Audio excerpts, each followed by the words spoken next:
अच्छा,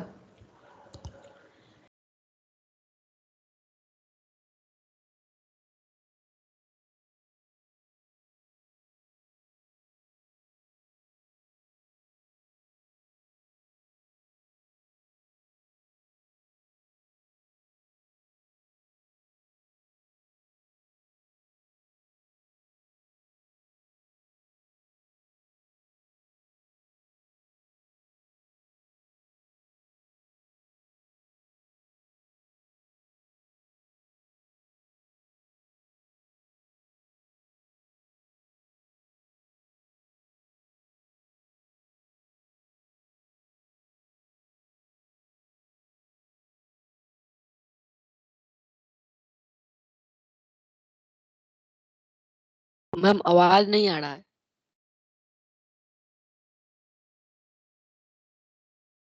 ये हो गया। अब आ रहा है? Hello. Yes ma'am, yes ma'am.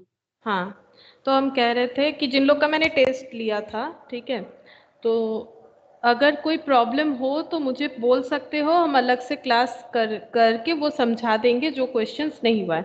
आज हम लोग इंटरपोलेशन का जितना भी शॉर्ट क्वेश्चन है, मेरे पास टोटल 41 शॉर्ट क्वेश्चन है, हम ये बताएंगे और तुम लोग मुझे आंसर बताना, ठीक है, और जो नहीं कर पाओगे वो हम बताएंगे। तो हम लास्ट से स्टार्ट कर रहे हैं, ठीक है। आज इंटरपोलेशन हम लोग कंप्लीट कर लेंगे, इस क्लास में हम लोग बेसिकली इंटरपोलेशन ही कर रहे हैं। और तुम लोग नेक्स्ट टेस्ट के लिए रेडी हो जाओ, that is measures of central tendency, ठीक है, मेजर्स ऑफ सेंट्रल टेंडेंसी।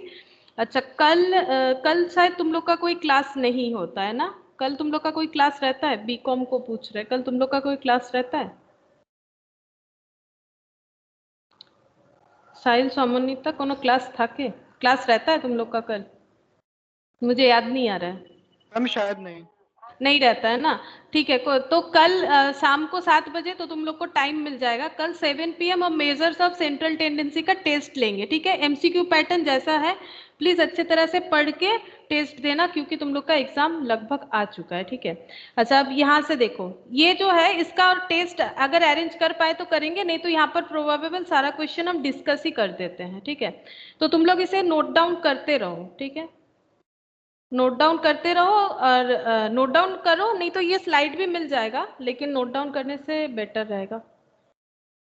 अच्छा, देखो क्या लिखा है मैंने, which one of the following is true for, ठीक है, option for delta cube y0 equal to question mark, ठीक है। अच्छा, क्या क्या ऑप्शन दिया हुआ है देखो, option A y³ -3y1 -y0, option B y³ -3y2 +y1, option C में है y³ -3y2 +3y1 -y0। अच्छा, और ऑप्शन डी जो है नन ऑफ दिस, हम NOT लिख रहे हैं, ठीक है। जब कल हम टेस्ट लेंगे ना, तो जहां जहां नन ऑफ दिस ऑप्शन रहेगा वहां पर हम NOT ही लिखेंगे, ठीक है, तो फास्ट हो जाएगा। क्योंकि जहां से हम दे रहे हैं ना, मेरे पास वो जो जहां से मिल रहा है मुझे, वो PDF ऐसे स्क्रीनशॉट वगैरह अलाउड नहीं कर रहा है, तो मुझे लिख के ही देना पड़ रहा है तुम लोग को। तो नन ऑफ दिस नॉट लिखेंगे, ठीक है, तो तुम लोग ये बात ध्यान में रखना। अच्छा, अब तुम लोग सोच रहे होगे ये कैसा है, ये तो हम लोगों ने इंटरपोलेशन में ऐसा कुछ किया नहीं था, लेकिन किया था, ठीक है। हमें पूछा गया है कि डेल्टा क्यूब y0 का मतलब क्या होगा। तो एक बार देखो, मैंने पुराना PDF यहाँ पर ओपन करके रखा है। डेल्टा क्यूब y0 का मतलब क्या होता है? डेल्टा क्यूब y0 मतलब, डेल्टा क्यूब मतलब थर्ड डिफरेंस, ठीक है, डेल्टा क्यूब मतलब थर्ड डिफरेंस। अब ये डेल्टा क्यूब y0 कैसे आता है, देखो यहाँ पर एक बार याद दिलाते हैं, ये या ऐसे माइनस करेंगे तो ये हो जाएगा, यानी y1 -y0, फिर ये दोनों माइनस करते हैं तो ये आता है, ये दोनों माइनस करेंगे तो ये आ जाएगा, ठीक है। सिमिलरली जब यहाँ पर होगा तो ये दोनों माइनस होगा, ये दोनों माइनस होगा तो ये आ जाएगा, नीचे और भी है सिमिलर प्रोसेस से, फिर ये दोनों माइनस होने से ये आ जाएगा, ठीक है।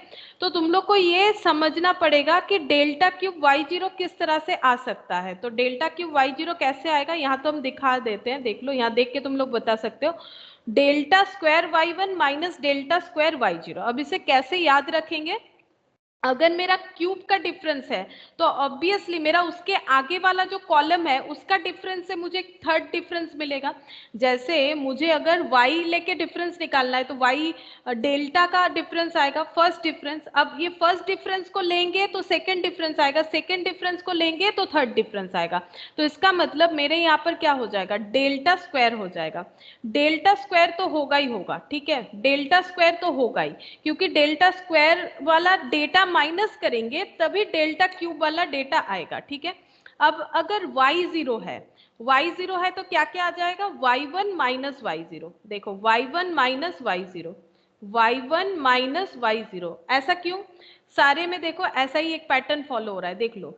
जब y0 होगा तो 1 माइनस 0 1 होगा, तो 2 1, 2 माइनस 1 2 होगा, तो 3 माइनस 2। तो उसी तरह से अगर 0 होगा तो 1 माइनस 0, क्योंकि 0 होने से 1 माइनस 0, 1 होने से 2 माइनस 1, ठीक है। मतलब सेकंड वाला, क्योंकि ये ऐसे होता है ना minus, second minus first, second minus first, इसीलिए। तो इस तरह से हमें कैलकुलेट करना पड़ेगा। अब इसका सोल्यूशन कैसे होगा, देखो। अच्छा, अब यहाँ पर डेल्टा स्क्वायर y1 मतलब क्या है, फिर यहाँ पर देखना पड़ेगा। डेल्टा स्क्वायर मतलब second difference, delta square y1 मतलब क्या हो जाएगा। अब जैसे मैंने बताया, अगर स्क्वायर होगा तो फिर मेरा डेल्टा का डिफरेंस होना चाहिए। अगर स्क्वायर होगा, क्यूब होने से स्क्वायर, तो स्क्वायर होने से सिर्फ डेल्टा। अच्छा, अगर y1 है तो क्या हो जाएगा बताओ, y1 है 1 का डिफरेंस, यानी कितना कितना डिफरेंस हो जाएगा, 1 का डिफरेंस मतलब कितना हो जाएगा, y1 माइनस y2। नहीं, y2 माइनस y1 दूसरा वाला, फिर उसके बाद वाला, ये देखो। अगर डेल्टा स्क्वायर y2 है, कहाँ चला गया, इसके नीचे, ये देखो, तो क्या हो जाएगा, एक मिनट, ये देखो, ये देखो कितना हो जाएगा, डेल्टा स्क्वायर क्या है, y1 है, डेल्टा स्क्वायर y1 है, यानी y2 minus y1, second minus first, ठीक है, सेकेंड माइनस फर्स्ट। अब इसका बताने का कोशिश करो, अगर स्क्वायर है तो पहला तो डिफरेंस डेल्टा रहेगा, ठीक है, क्यूब होने से स्क्वायर, स्क्वायर होने से 1 मतलब डेल्टा। अच्छा, अगर 1 होने से 2 1, तो 0 होने से क्या हो जाएगा, मतलब पीछे तो 0 हो जाएगा, ये देखो पीछे 0 आ जाएगा, जैसे पीछे 1 आ गया तो 0 के बाद कौन सा आ जाएगा, 0 के बाद क्या आता है, जैसे 1 के बाद 2 आता है, 0 के बाद क्या आ जाएगा, 1। 1, तो y1, ठीक है। इस तरह से हम लोग याद रखेंगे, बाकी डिफरेंस टेबल अगर समझ जाते हो तो वैसे भी याद रह जाएगा, ठीक है, थोड़ा सा प्रैक्टिस करोगे हो जाएगा, एकदम सिंपल चीज है। Minus delta y1 minus delta y1, minus minus में प्लस डेल्टा y0, ठीक है। अच्छा, अब delta y2 minus 2 delta y1, ठीक है, और प्लस हो गया डेल्टा y0। लेकिन मेरा आंसर जो है ना वो y के रेस्पेक्ट में है, ठीक है, डेल्टा के रेस्पेक्ट में नहीं है। फिर से बताओ, डेल्टा y2 मतलब क्या हो जाएगा, डेल्टा मतलब पावर में 1 है, तो 1 है तो इसका मतलब फर्स्ट ऑर्डर, और फर्स्ट ऑर्डर के आगे डिफरेंस क्या होता है, जीरो ऑर्डर। जैसे देखो, अगर यहाँ से सिमिलरिटीज के साथ बता रहे, अगर थर्ड ऑर्डर है तो सेकेंड ऑर्डर वाला माइनस होगा, तभी थर्ड ऑर्डर आता है। जब सेकेंड ऑर्डर का डिफरेंस निकालते हैं तो फर्स्ट ऑर्डर का डेटा माइनस होता है। अच्छा, जब फर्स्ट ऑर्डर का डिफरेंस निकालते हैं तो कौन सा डेटा माइनस होता है, जो डेटा गिवन होता है। देखो, अगर फर्स्ट ऑर्डर का डिफरेंस निकालते हैं तो जो डेटा गिवन होता है, ठीक है, तो जो डेटा गिवन है, तो y2 का माइनस कैसे होगा, y2 मतलब ये देखो y0 y1 y2, ठीक है, y3, इस तरह से मुझे डेटा दिया हुआ है y0 y1 y2 y3। और अगर मुझे डिफरेंस कैलकुलेट करना है तो किस तरह से कैलकुलेट करेंगे बताओ, फर्स्ट डिफरेंस मुझे डेल्टा y2 चाहिए, तो कैसे कैलकुलेट करेंगे, जैसे कि एक एग्जांपल, 1 2 3 4, ठीक है, तो 2 माइनस 1 1, 3 माइनस 2 1, 4 माइनस 3 1, ठीक है, ये फर्स्ट डिफरेंस हो गया।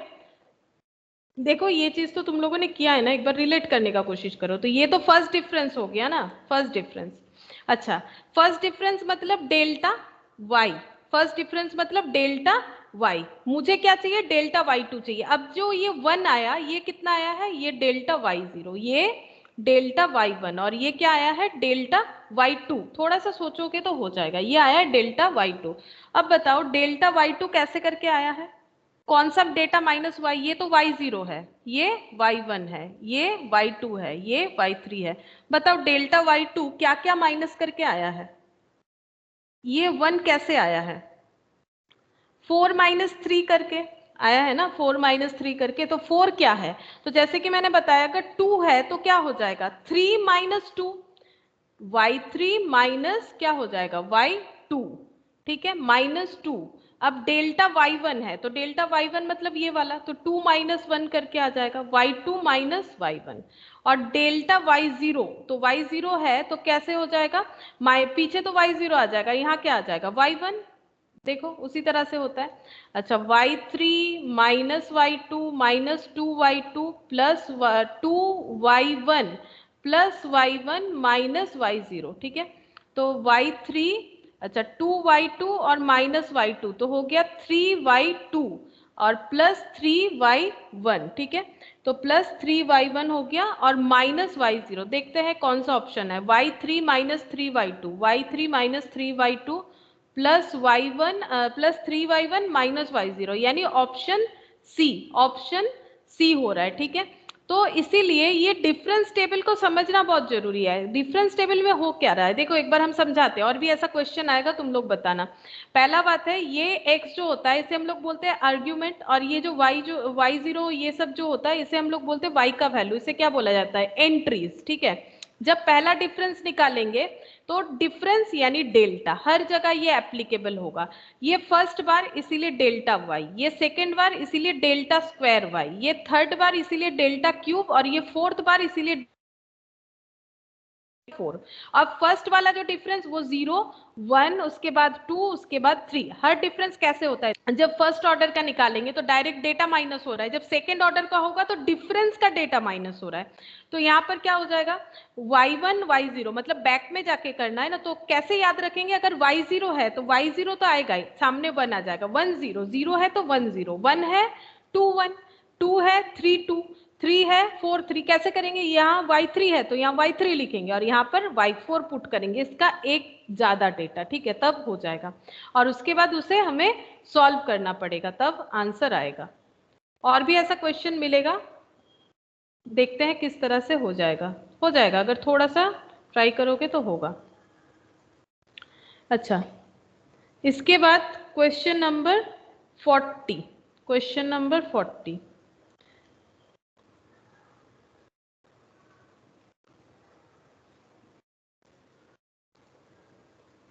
क्वेश्चन नंबर 40 में दिया हुआ है which method is to be applied to find the value of f of x equal to 9, f of x at x equal to 9 from the following data। अच्छा, data क्या है, x है, f of x है, ठीक है। x का value 5 8 10 12 15 19 23 37, ठीक है।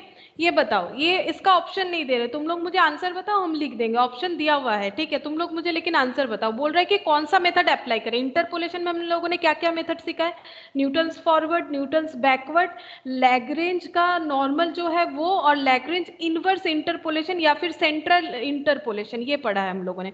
x इक्वल टू 9 का वैल्यू चाहिए, बताओ कौन सा मेथड फॉलो करें। पहले ये देखना चाहिए कि x इक्वल टू 9 किधर है, टेबल के बिगिनिंग में है, एंड में है, या फिर मिडिल में है, बताओ x इक्वल टू 9 कहां पर बिलोंग्स कर रहा है। मैम टेबल के बिगिनिंग में, मिडिल में, मिडिल में।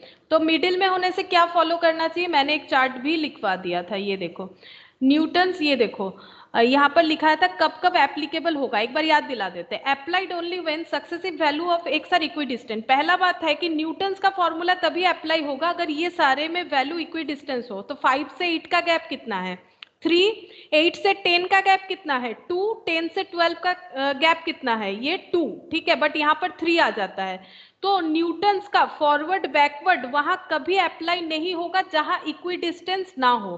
अगर x का वैल्यू इक्विडिस्टेंट नहीं होगा तो कभी भी न्यूटन्स फॉरवर्ड बैकवर्ड कोई भी हम लोग यूज नहीं कर सकते हैं, ठीक है।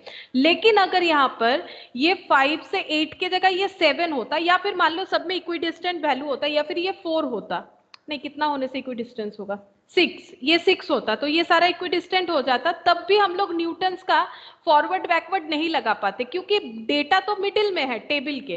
फॉरवर्ड तब होगा अगर डेटा इधर का होता, बैकवर्ड तब होगा अगर डेटा इधर का होता, क्योंकि डेटा मिडिल का है तो ना तो फॉरवर्ड ना तो बैकवर्ड, ऊपर से इक्विडिस्टेंट है नहीं, तो न्यूटन्स फॉरवर्ड बैकवर्ड तो एप्लीकेबल होगा ही नहीं।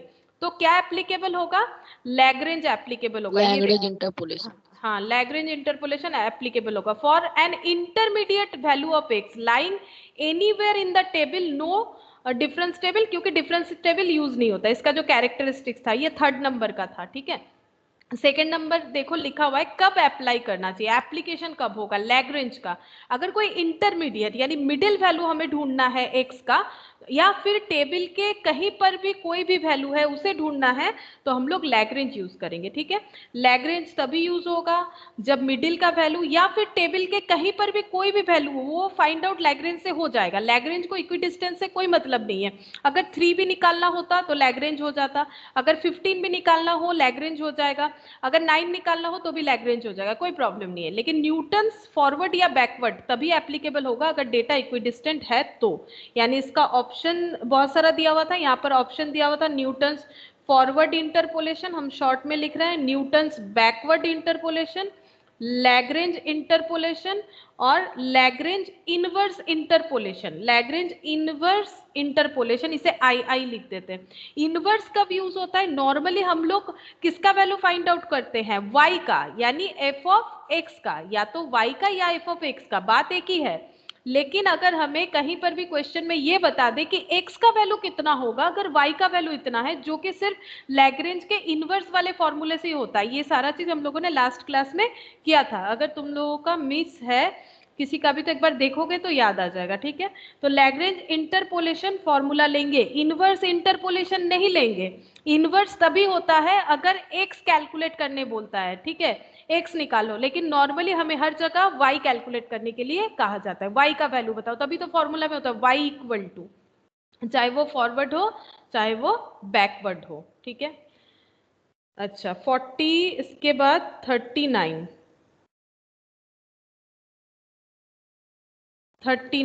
यहाँ पर दिया हुआ है यूजिंग द फॉलोइंग टेबल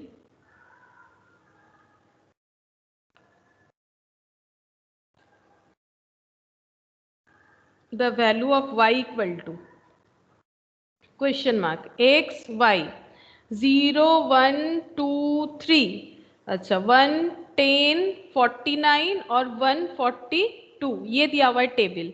अच्छा अब यहाँ पर ऑप्शन कुछ अलग तरीके का है, देखो 4x cube plus 3x square plus 2x plus 1, option B है x cube plus 2x square plus 3x plus 4, option सी है 4x cube plus 2x square plus 3x plus 1, और ऑप्शन डी है 2x cube plus 3x square plus x plus 3। Question सिर्फ इतना ही कह रहा है कि यूजिंग द फॉलोइंग टेबल, ये टेबल को यूज करके हमें y का वैल्यू फाइंड आउट करना है। लेकिन x का वैल्यू क्या होगा, मतलब x का कौन से वैल्यू के लिए y फाइंड आउट करना है, मतलब यहाँ पर क्या है, x का वैल्यू अगर 0 होगा तभी y 1 होगा, x का वैल्यू 1 होने से y 10 होगा, x का वैल्यू 2 होने से y 49 होगा, x का वैल्यू 3 होने से y 142 होगा। अब हमें बोल रहा है using the following table find the value of y, y का वैल्यू फाइंड आउट करो, ठीक है, लेकिन x का कौन से वैल्यू पे y फाइंड आउट करना है ये नहीं कहा है, ठीक है। अगर ये नहीं कहेगा तो हम लोग मान लेंगे x इक्वल टू कितना मानेंगे हम लोग यहाँ पर, x इक्वल टू एक्स ही मानना पड़ेगा, ठीक है। ऐसे क्वेश्चन में ये देखो, ये क्वेश्चन क्या है, नॉर्मली हमें जो भी क्वेश्चन देखोगे ना, एक बार देखो क्वेश्चन का पैटर्न याद दिला देते हैं तुम लोग को, कैसे दिया हुआ रहता है क्वेश्चन में, नहीं तो रिलेट नहीं कर पाओगे। ऐसे दिया हुआ रहता है, from the following table using suitable interpolation find the value of y। हमेशा y का वैल्यू ही फाइंड आउट करने के लिए कहा जाता है। कभी अगर x का बोलेगा तो वो इनवर्स हो जाएगा और वो सिर्फ लैग्रेंज पे ही एप्लीकेबल होगा। Value of y when x equal to 2.5। But ये जो क्वेश्चन है ना, यहाँ पर x का वैल्यू ही नहीं दिया हुआ है, तो हम लोग x का वैल्यू अगर कुछ नहीं है तो हम लोग उसे x मान के करेंगे, ठीक है। x का वैल्यू x अगर कुछ नहीं दिया हुआ है तो सबसे पहले वैल्यू निकालने के लिए हमें टेबल बनाना पड़ेगा, डिफरेंस टेबल, ठीक है। तो x का वैल्यू है 0 1 2 3, y का वैल्यू है 1 10 49 और 142। तो फर्स्ट डिफरेंस डेल्टा वाई, तो 10 माइनस 1 9 हो गया, 49 माइनस 10 39, अच्छा 142 माइनस 49 ये होता है 93। अब डेल्टा स्क्वायर हो जाएगा तो 39 माइनस 9 30 और 93 माइनस 39 कितना हो गया 54, ठीक है। और डेल्टा क्यूब वाई 54 माइनस 30 कितना हो जाएगा 24। ये तो पहले डिफरेंस टेबल निकाल लिया। अब हमें यहाँ पर x का कोई वैल्यू बताया ही नहीं है कि x का कौन सा वैल्यू के लिए हमें कैलकुलेशन करना है, ठीक है। x का कौन सा वैल्यू के लिए हमें कैलकुलेशन करना है, तो हम लोग इसको कुछ नहीं बताएगा तो हम लोग न्यूटन्स फॉरवर्ड यूज करेंगे, ठीक है। कुछ क्वेश्चन में नहीं बताएगा तो हम लोग न्यूटन्स फॉरवर्ड यूज करेंगे।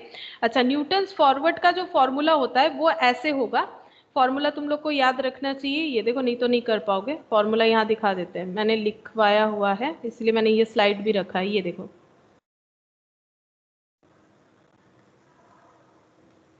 ये रहा y0, ये वाला सिखाया अभी तक, ऐसे याद रखना है y0 plus u into delta y0 plus u into u minus 1 divided by 2 factorial into delta square y0।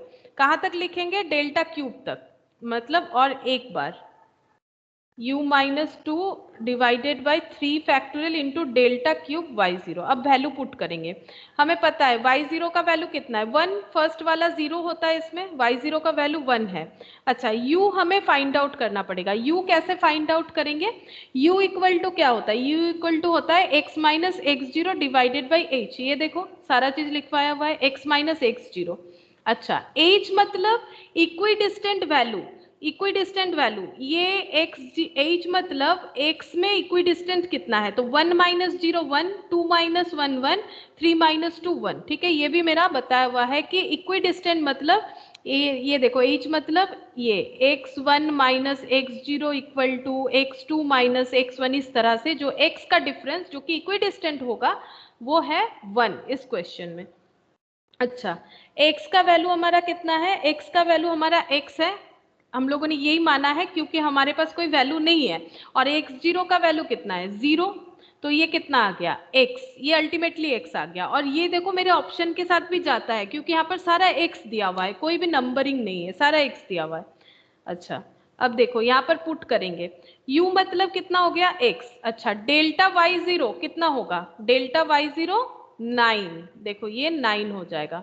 अच्छा, u मतलब x, x माइनस 1 2 इंटू 1 और डेल्टा स्क्वायर y0 कितना होगा, फर्स्ट वाला 30, फर्स्ट वाला 30 x, x minus 1 x minus 2 divided by 3 into 2 into 1 into delta cube y0 कितना होगा 24। सब स्टार्टिंग वाला लेना चाहिए फॉरवर्ड में, 1 प्लस 9x प्लस ये हो गया 15, तो 15x स्क्वायर माइनस x, ये मैंने मल्टीप्लाई कर लिया।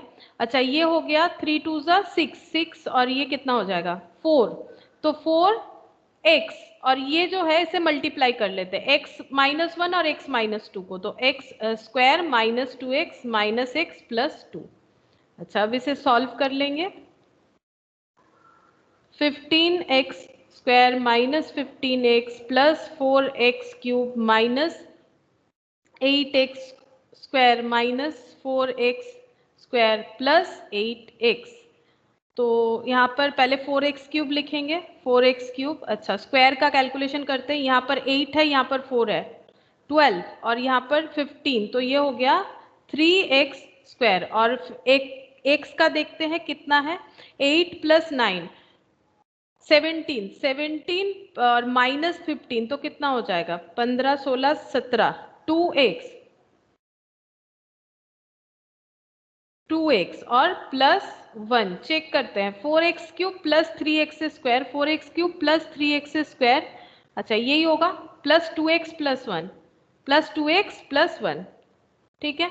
तो ये मैंने इसीलिए सॉल्व करवाया ताकि तुम लोग को ऐसा क्वेश्चन अगर रहे तो कैसे सॉल्व करना है ये पता चले। जहां पर ये स्पेशलिटी क्या था इस क्वेश्चन का, हमें ये नहीं पता था कि x का वैल्यू कितने पे हमें फाइंड आउट करना है, तो वहां पर हम लोग x का वैल्यू अगर कुछ नहीं दिया हुआ है तो हम लोग x मान के करेंगे, ठीक है।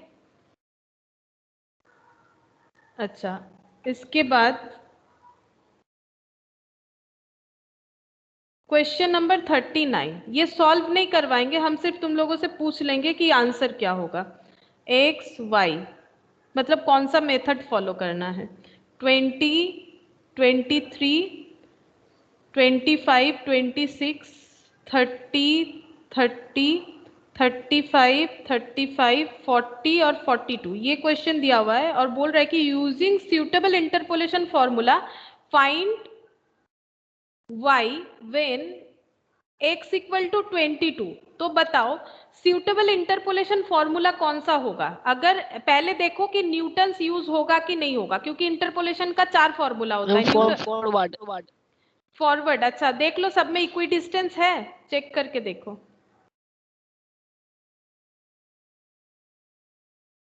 इक्वी डिस्टेंस है तो हम लोग न्यूटन्स यूज कर सकते हैं। लैग्रेंज हमेशा यूज कर सकते हैं, लेकिन अगर हमें न्यूटन्स का पता हो तो हम लोग न्यूटन्स ही ज्यादा प्रेफर करेंगे, ठीक है। अच्छा, न्यूटन्स का ये कौन सा होगा? न्यूटन्स तो होगा क्योंकि इक्वी डिस्टेंस है, और 22 है जो कि टेबल के फॉरवर्ड में है। 20 उसके बाद 22 आएगा, उसके बाद 25 यानी बिगिनिंग ऑफ द टेबल में है, इसीलिए यहाँ पर यूज क्या करना है? यूज करना है न्यूटन्स फॉरवर्ड फॉर्मूला यूज करके क्वेश्चन को सॉल्व करना है।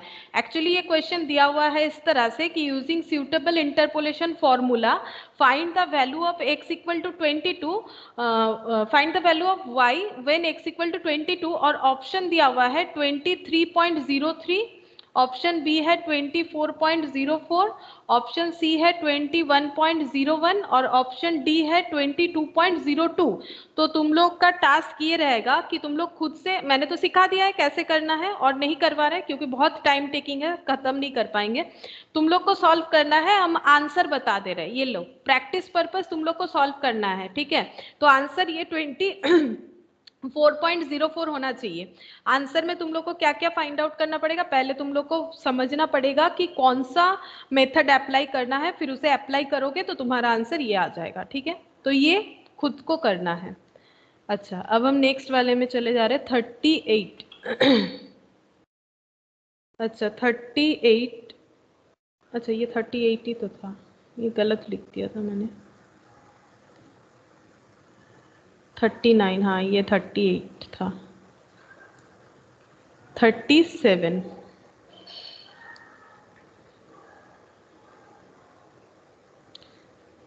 अच्छा 37 में क्या बोला है? फिर से ऐसा ही एक क्वेश्चन है, using suitable interpolation formula find the value of f of 7। f of 7 हमें फाइंड आउट करना है, हम टेबल बताते हैं क्या है।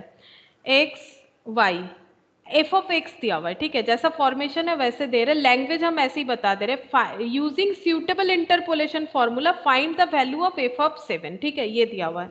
तो 2, 4, 6, 8, 5, 18, 36 और 59।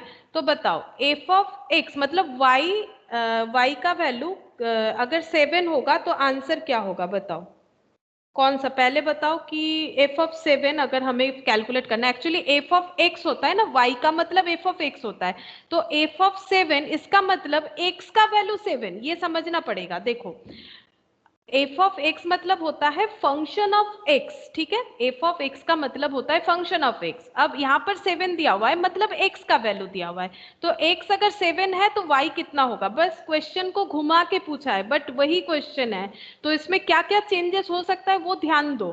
कि f of 7 equal to question mark है और f of 7 actually f of x equal to y, ये तो जनरल नोटेशन है। अब यहाँ पर 7 है मतलब x का वैल्यू क्या हो गया, 7 हो गया। ये फंक्शन तुम लोग के 5th सेमेस्टर में है, इसके ऊपर पूरा एक चैप्टर ही है। तो एक बार थोड़ा सा यहाँ समझो, f ऑफ x मतलब यहाँ पर 7 हो जाएगा, इतना तो समझ में आ ही रहा होगा तुम लोग को। तो x अगर 7 है तो y कितना होगा, क्वेश्चन ये हो गया। तो बताओ कौन सा फॉर्मूला यूज कर सकते हैं, पहला बात ये है बैकवर्ड यूज करेंगे, क्योंकि बिगिनिंग बोल रहे हैं, एंड ऑफ द टेबल के साइड है ना 6 7, मिडिल होने से लैग्रेंज, ठीक है। मिडिल छोड़ के अगर इधर है तो बिगिनिंग, इधर है तो एंडिंग माना जाता है, ठीक है। तो एंड ऑफ द साइड में है तो न्यूटन्स बैकवर्ड फॉर्मूला हम लोग यूज करेंगे, न्यूटन्स बैकवर्ड फॉर्मूला यूज करेंगे। ऑप्शन हम बता देते हैं 45.125, 40.875। अच्छा इक्वी डिस्टेंस तो है ना, 2 4 4 2 6 2, हाँ इक्वी डिस्टेंस है। अच्छा 48.125 और डी है 46.875 और आंसर जो है वो ये है 46.875। ये भी तुम लोग सॉल्व करके देखना, प्रैक्टिस भी हो जाएगा तुम लोगों का कि 46.875 आ रहा है कि नहीं। और बैकवर्ड का फॉर्मूला में ये देखो u के जगह v आ जाता है, ये सब बता दिया था मैंने। ये देखो u के जगह v आ जाता है और v कैलकुलेट करना पड़ता है, जैसे वहां पर u माइनस होता था यहाँ पर v ऐड होता है। अच्छा 37 हो गया, अब 36 नंबर क्वेश्चन है। अच्छा यूजिंग, ये क्वेश्चन थोड़ा एक बार लिखना ही चाहिए मुझे, लैंग्वेज ऐसा है, using inverse interpolation formula find x when y equal to 25, y equal to 25 from the following table, table ये है x और y। अच्छा 1 5 6 6 15 और 21। अच्छा ऑप्शन है 6.29, 4.62, 5.93 और 1.02। अच्छा बताओ इनवर्स इंटरपोलेशन बता दिया है तो कौन सा फॉर्मूला यूज होगा, बता ही दिया है क्या यूज करना है, अभी बताया था मैंने। इनवर्स किसका होता है, लैग्रेंज इंटरपोलेशन, हाँ इनवर्स। हाँ ये देखो लैग्रेंज का मैंने लिखवाया था, ये था लैग्रेंज इंटरपोलेशन का नॉर्मल था, ठीक है। और जब इनवर्स होता है तो ये देखो ये फॉर्मूला होता है, इनवर्स होता है तो ये फॉर्मूला होता है, ठीक है।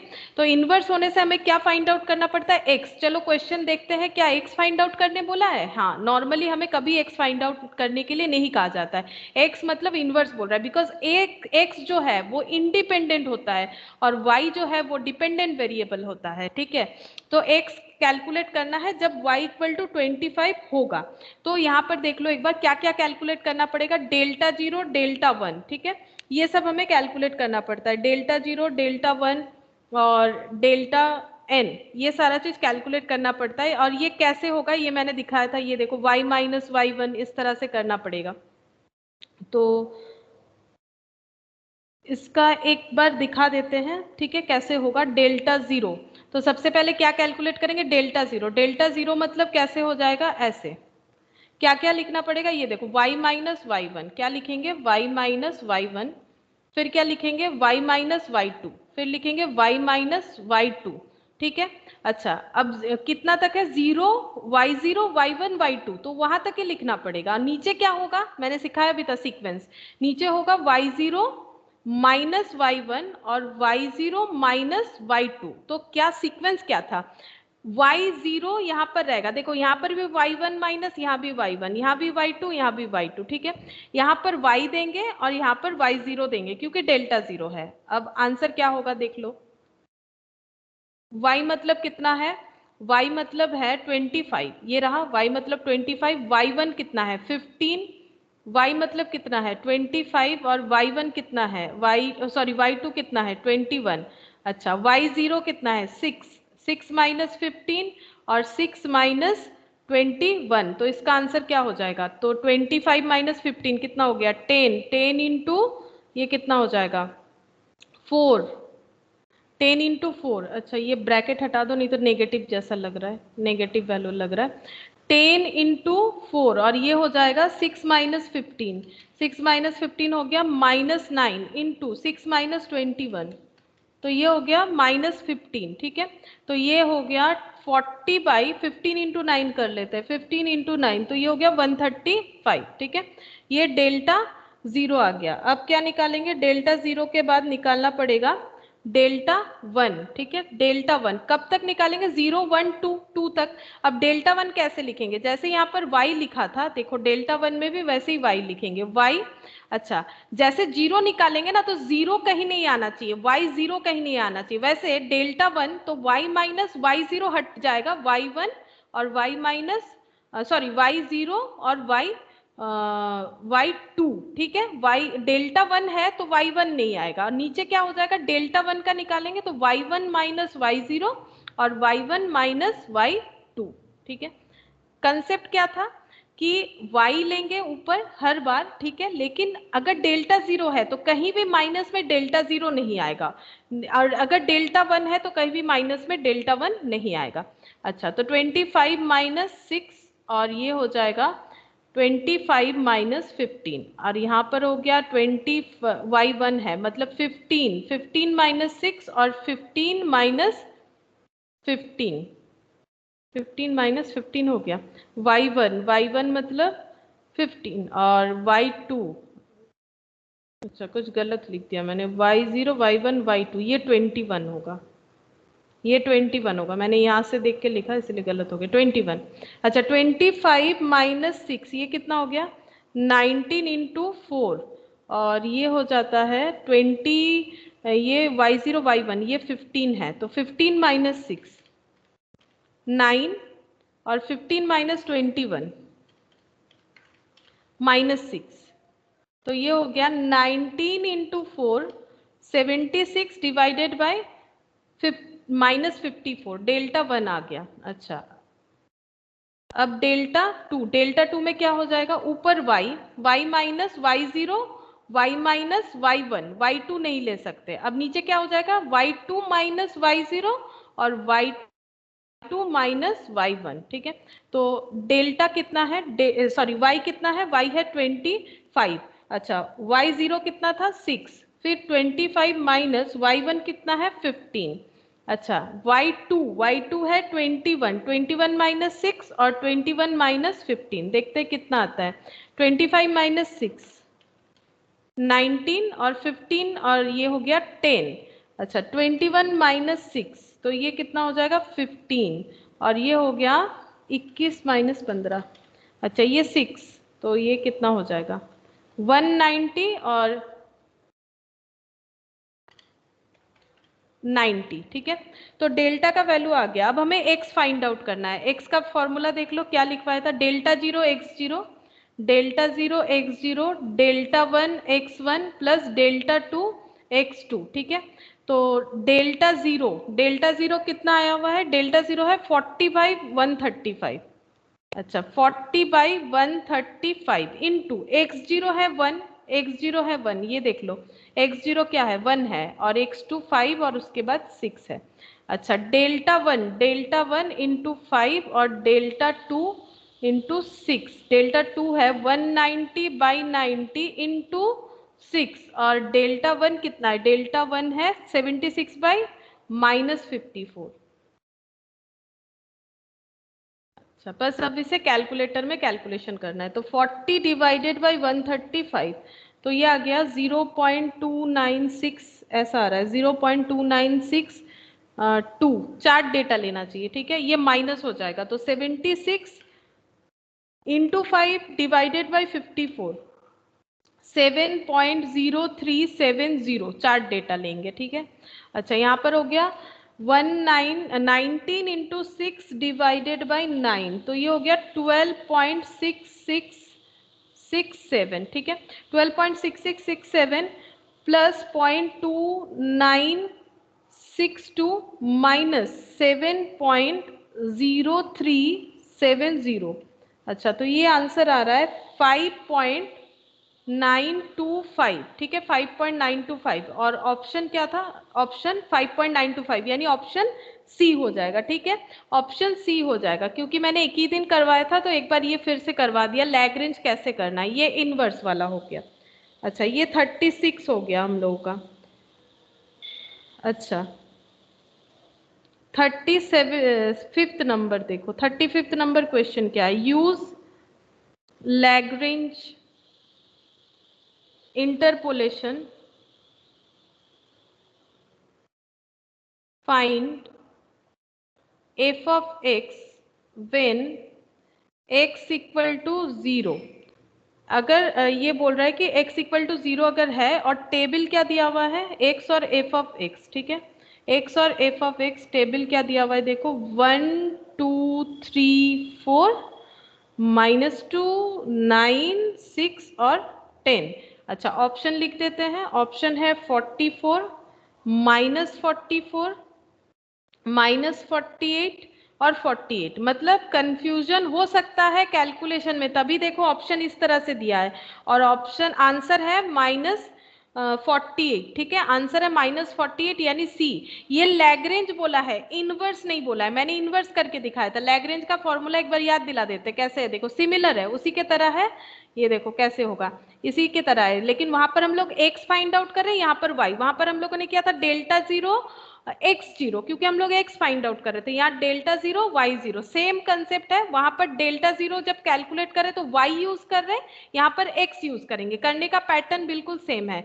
ये देखो, यहाँ पर अगर डेल्टा 0 लेना है तो नीचे x0 रहेगा, सारा x0 रहेगा, x1 x2, सिर्फ x0 नहीं आ सकता है। क्यों नहीं आ सकता है, यहाँ x0 हो जाएगा तो ये तो पूरा ये टर्म कैंसिल, इसीलिए x0 नहीं आता है। और यहाँ पर टर्म कैंसिल तो नहीं होगा क्योंकि ये x से माइनस है, बट यहाँ पर भी x0 नहीं आएगा।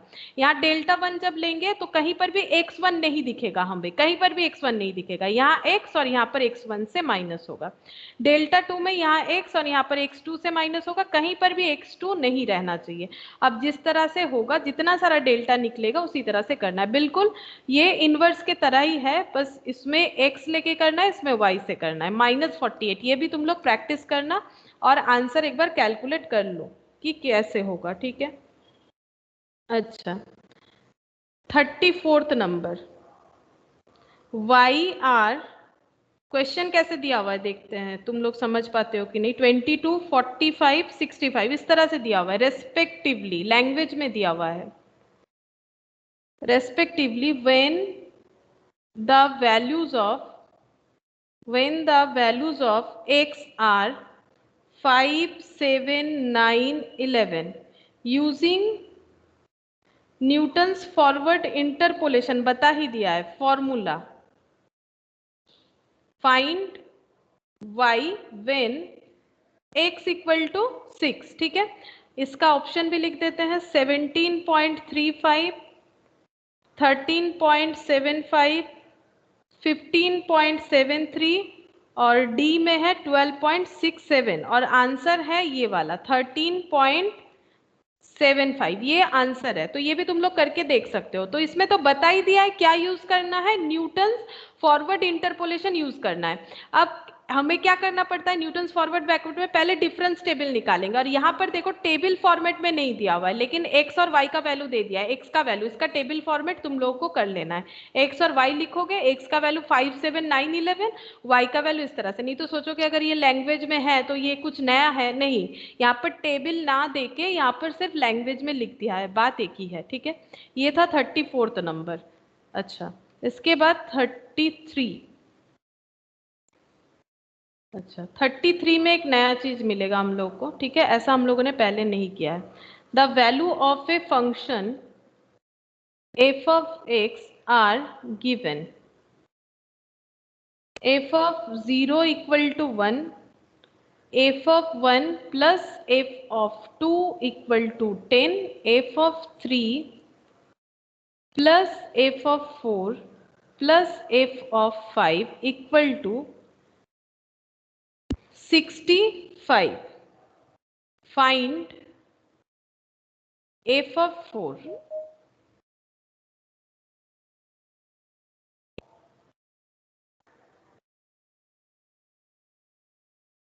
अच्छा, फाइंड एफ ऑफ 4 और ऑप्शन दिया हुआ है देखो 7, 13, 21 और 31। ठीक है, ये क्वेश्चन, ऐसा क्वेश्चन मैंने कभी भी नहीं करवाया, तो एक बार ध्यान से सुन लो कि कैसे करना है। तो हमें क्वेश्चन क्या दिया है, एक बार देखो क्वेश्चन ये दिया, अच्छा यहाँ स्पेस था क्या, अच्छा क्वेश्चन हमें दिया है कि एक फंक्शन है एफ ऑफ एक्स, उसका वैल्यू अगर एक्स में 0 पास आउट करवाते हैं तो 1 आउटपुट मिलेगा, एक्स का वैल्यू अगर 1 और 2 होगा और दोनों ऐड हो जाएगा तो 10 मिलेगा, एक्स का वैल्यू अगर 3, 4 और 5 होगा तो कितना मिलेगा, 65 मिलेगा। हमें एफ ऑफ 4 फाइंड आउट करना है, तो कैसे करेंगे। फर्स्ट, अगर एफ ऑफ एक्स का हमारा कितना वैल्यू है, as F of X has 3 values. 3 values कैसे, ये देखो मैक्सिमम 3 वैल्यू है, एफ ऑफ एक्स का मैक्सिमम 3 वैल्यू है। ये देखो एक बार सिंगल था, फिर डबल था, फिर थर्ड था। तो अगर एफ ऑफ एक्स का 3 वैल्यू है, ठीक है, मतलब मैक्सिमम कौन सा है वो देखना है। एफ ऑफ 0 एक है, एक 1 है, एक 2 है, अगर ऐसे देखेंगे तो बहुत सारा वैल्यू है। ये तो एक्स का वैल्यू है, ठीक है, 0 एक्स का वैल्यू 1, फिर 2, फिर 3, फिर 4, फिर 5, नहीं ऐसे नहीं देखना है, हमें देखना है एफ ऑफ एक्स को मैक्सिमम कितने तरह से कन्वर्ट किया गया है। तो क्योंकि एफ ऑफ एक्स का 3 वैल्यूज है मैक्सिमम, यहाँ पर एफ ऑफ एक्स प्लस मतलब एफ ऑफ 3, 4 और 5, ठीक है, तो f of X has 3 values, या फिर ऐसे भी समझ सकते हैं, ये देखो ये एक वैल्यू है 1, दूसरा है 10 और तीसरा है 65। तो एफ ऑफ एक्स फंक्शन का 3 वैल्यू हमें मिल रहा है, 1, 10, ऐसे समझ लो 1, 10 और 65। अगर 3 वैल्यूज होता है तो रूल्स क्या होगा देखो, if F of X has 3 values that is, ये लिखवा रहे ताकि तुम लोग याद रख पाओ, ठीक है, लिखने का तो वहां जरूरत नहीं होगा, 65, so the function will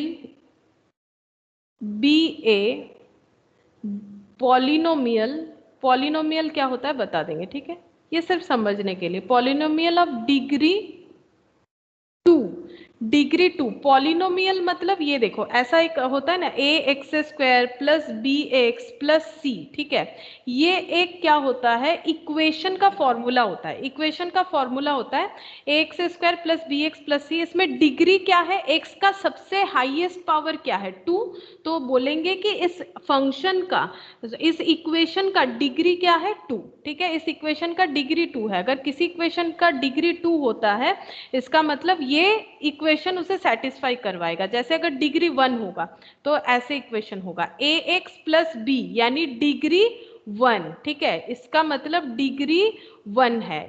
A x square plus b x plus c यानी डिग्री 2 है, ठीक है, ये क्वाड्रेटिक इक्वेशन बोला जाता है इसे, डिग्री 2 मतलब क्वाड्रेटिक, ये सब है तुम लोग का 3rd सेमिस्टर में है, ठीक है। तो ये अब यहाँ पर इसका काम क्या है देखो, हम लोग क्या करेंगे, एफ ऑफ एक्स, क्योंकि हमें पता चल गया कि एक्स का 3 वैल्यू है और इसका डिग्री 2 होगा, यानी इसका इक्वेशन क्या हो सकता है, इसका इक्वेशन हो जाएगा a x square plus b x plus c. ये इक्वेशन हम लोग को फॉलो करना है क्योंकि इसका डिग्री जो है वो 2 है, ठीक है। अच्छा, अब हमें गिवन है देखो f0 इक्वल टू 1 गिवन है, f0 इक्वल टू 1 हमें गिवन है, ठीक है। हमारा फंक्शन क्या हम लोगों ने बनाया है, a x square plus b x plus c, क्या है फंक्शन, फंक्शन यानी कोई भी एक एक्टिविटी। तो एफ एक्स ये हो रहा है, क्यों हो रहा है, क्योंकि एक्स का वैल्यू 3 है, पहले ये हम लोगों को आइडेंटिफाई करना पड़ेगा। अच्छा, अगर एफ ऑफ 0 हम लोग पुट करते हैं, 1 अभी छोड़ते हैं, बताओ एक एक्स के जगह 0 पुट करेंगे क्योंकि फर्स्ट हमें वही बोला है एफ ऑफ 0। अगर एक्स के जगह 0 पुट करेंगे लेफ्ट हैंड साइड में, तो राइट हैंड साइड में भी हर जगह 0 पुट करेंगे, तो a into 0 square plus b into 0 plus c, तो एफ ऑफ 0 इक्वल टू कितना हो गया, 0 प्लस 0 प्लस सी, तो एफ ऑफ 0 इक्वल टू कितना हो गया, c। अब हमें पता है, मतलब गिवन है एफ ऑफ 0 1 होगा, ठीक है, एफ ऑफ 0 1 होगा, तो इससे हम लोग कह सकते हैं कि 1 इक्वल टू सी, यानी c का वैल्यू क्या आ गया, 1 आ गया, c का वैल्यू 1 आ गया। अब नेक्स्ट देखो कौन सा फंक्शन हम लोग ले, नेक्स्ट फंक्शन हमारे पास है F of 1 plus F of 2 equal to 10, F of 1 plus F of 2 equal to 10 है, इसको पहले यहाँ पर सेटिस्फाई करवाते हैं। अगर f का वैल्यू 1 पुट करेंगे तो क्या हो जाएगा, a into 1 square plus b into 1 plus c, ये एक बन गया, और यहाँ पर प्लस हो जाएगा a into 2 square plus b into 2 plus c, ठीक है। तो f of 1 plus f of 2 का वैल्यू हमें पता है 10 है, तो a plus b plus c plus 4a plus 2b plus c, देखो यहाँ पर कितना आ जाएगा, 10 equal to 5a plus 3b plus 2c, ठीक है।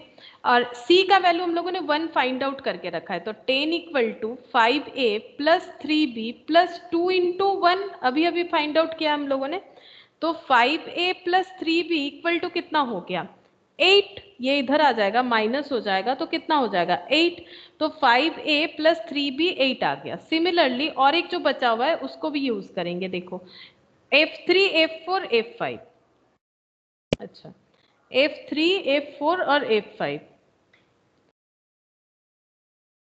f3 f4 और f5, तो इसका क्या वैल्यू आएगा, f3 मतलब क्या हो जाएगा, यहाँ पर अगर 3 पुट करेंगे ax स्क्वायर मतलब 9a, 3 पुट करने से कितना हो जाएगा 9a plus 3b plus c, 9a plus 3b plus c।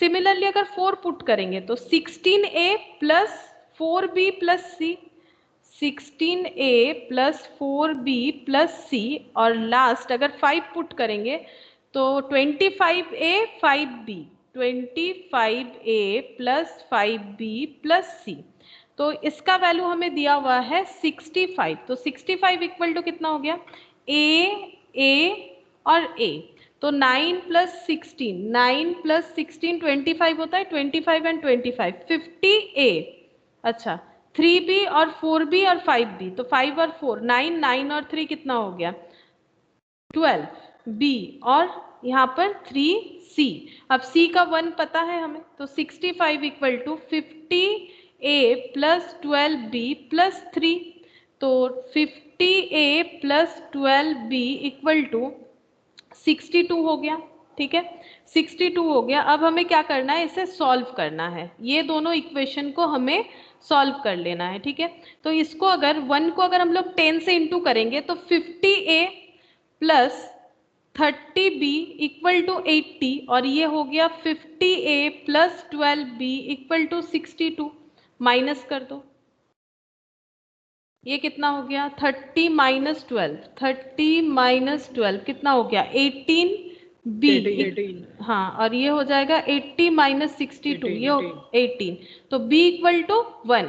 अब कोई भी इक्वेशन में b का वैल्यू पुट कर लो, लाइक इसमें पुट कर लेते हैं 5a equal to 8 minus 3 into 1, तो 5a इक्वल टू 8 माइनस 3, तो 5a equal to 5, a equal to 1, यानी ऑप्शन क्या हो गया हमारा, a का वैल्यू 1, b का वैल्यू 1 और c का वैल्यू भी 1, ये आ रहा है हमारा आंसर, ठीक है।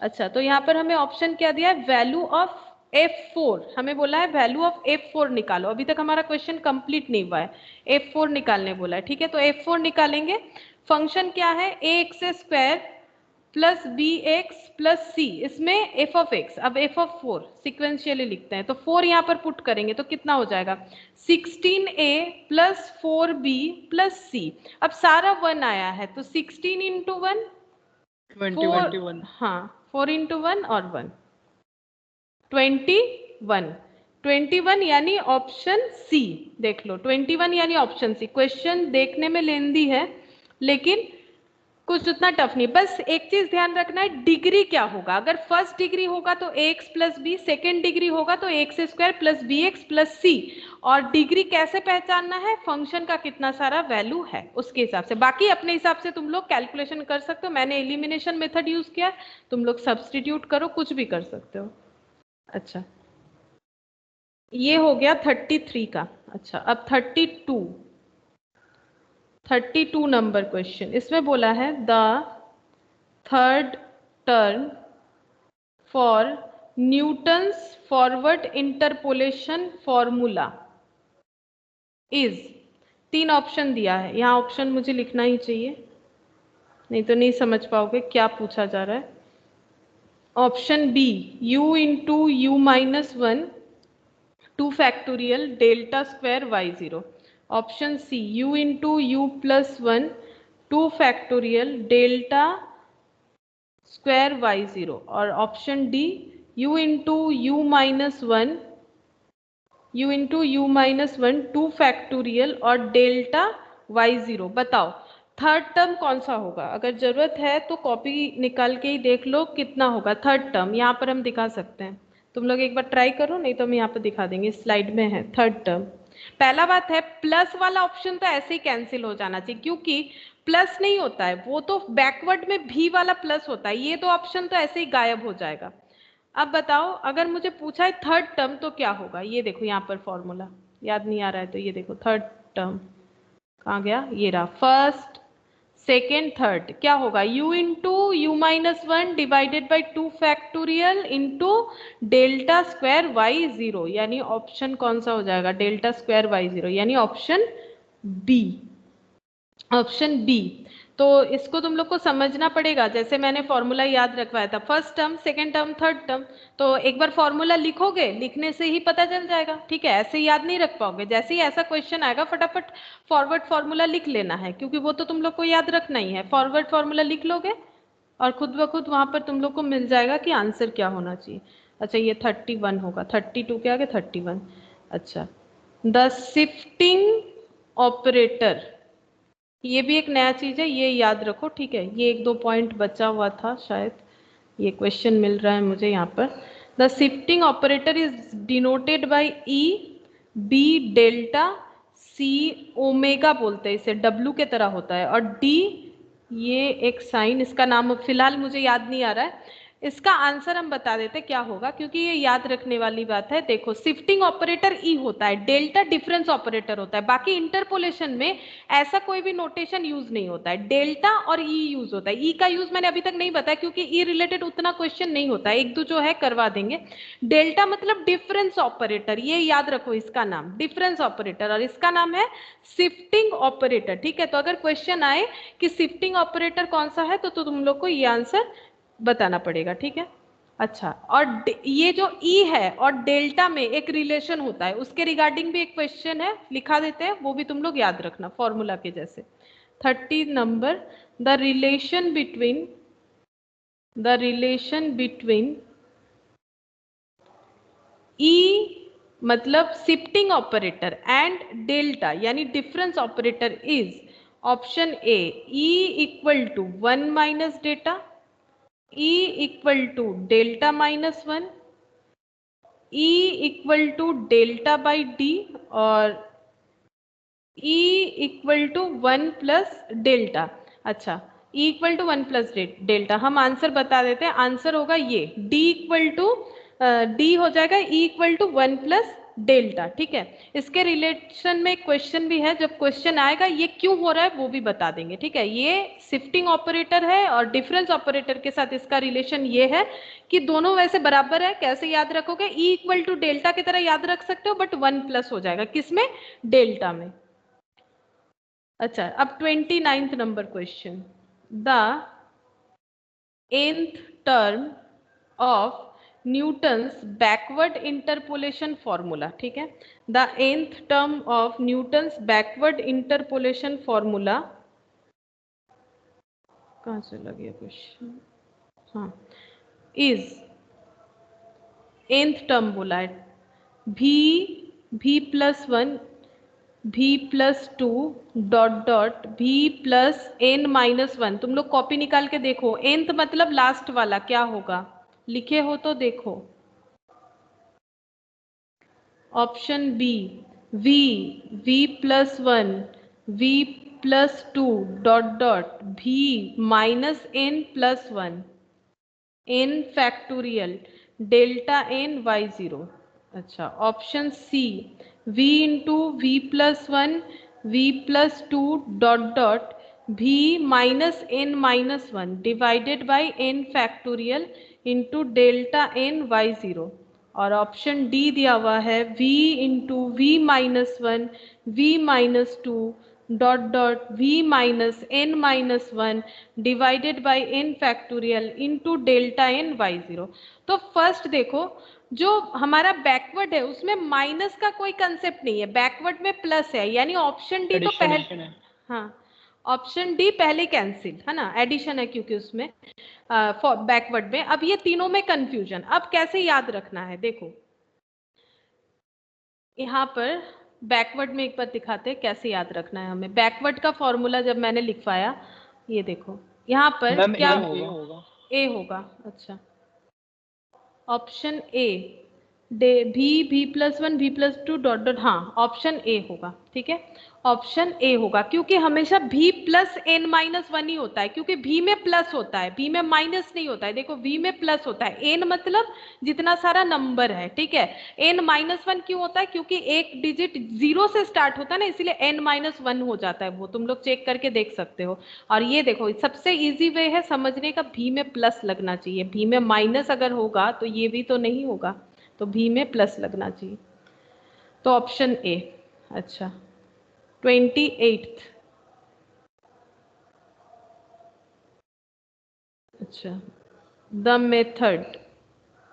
Method of finding the value of argument for known value of a function is known as point A inverse interpolation।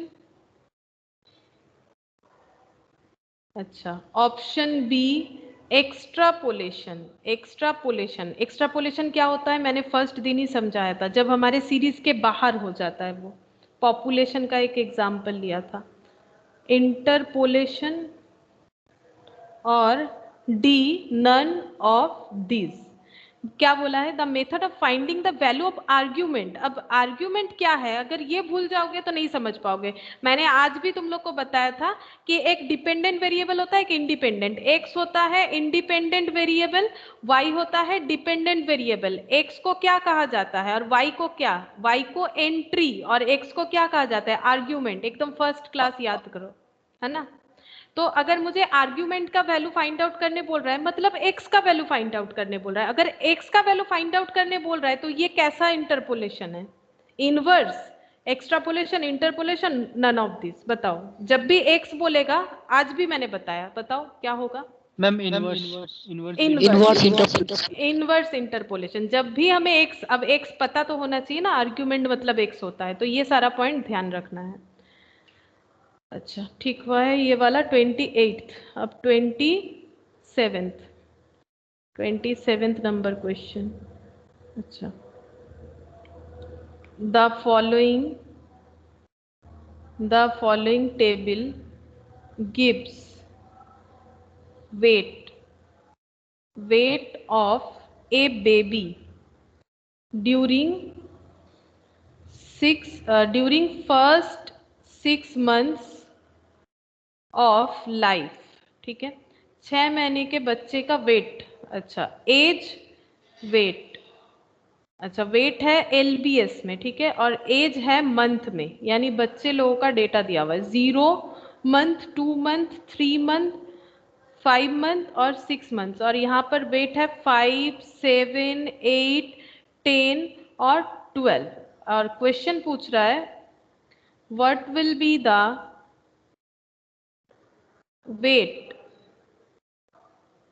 weight of a baby at the age of 4 months। The following table gives weight of a baby during first 6 months। पहले 6 महीने का बच्चे का wait क्या क्या हो सकता है उसका टेबल दिया हुआ है 0 से लेके 6 मंथ्स तक। हमें पूछ रहा है कि अगर किसी बेबी का एज 4 मंथ्स है तो बताओ उसका वेट क्या होगा। तो पहले बताओ इसमें कौन सा चीज यूज करें, न्यूटन्स फॉरवर्ड बैकवर्ड क्या यूज करना है, लैग्रेंज यूज करना है, क्या लैग्रेंज। क्यों लैग्रेंज, क्योंकि हमारा इक्वी डिस्टेंस नहीं है। देखो 0 से 2 गैप 2 का हो गया, 2 से 3 1, 3 से 5 फिर 2, 5 से 6 1, क्योंकि इक्वी डिस्टेंस नहीं है तो न्यूटन्स यूज ही नहीं कर सकते, चाहे वो फॉरवर्ड हो चाहे वो बैकवर्ड हो, क्योंकि एच तो हम लोग कैलकुलेट ही नहीं कर पाएंगे। अगर एच नहीं होगा तो यू भी नहीं आएगा। एच तभी होता है जब इक्वी डिस्टेंट होता है, लैग्रेंज यूज करना पड़ेगा, ठीक है।